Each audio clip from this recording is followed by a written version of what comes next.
আমেরিকার আইওয়া অঙ্গরাজ্যের ছোট শহর গ্রিনফিল্ডে শক্তিশালী টর্নেডোর আঘাতে একাধিক লোক নিহত হয়েছে। আহত হয়েছে অনেকে। শহরটির বড় অংশ কার্যত লণ্ডভণ্ড হয়ে গেছে।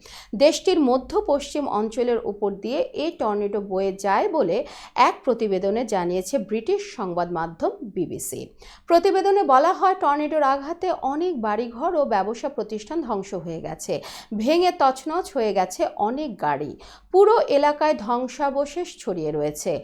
টর্নেডো ও ভারী বৃষ্টির কারণে নেব্রাস্কা, ইলিনয় ও উইসকনসিনও বিদ্যুৎ বিচ্ছিন্ন হয়ে পড়েছে। আইওয়া পুলিশ মঙ্গলবার রাতে এক সংবাদ ব্রিফিংয়ে হতাহতের বিষয়টি নিশ্চিত করেছে। তবে এই টর্নেডোতে ঠিক কতজনের মৃত্যু হয়েছে তা নিশ্চিত করতে পারেনি পুলিশ।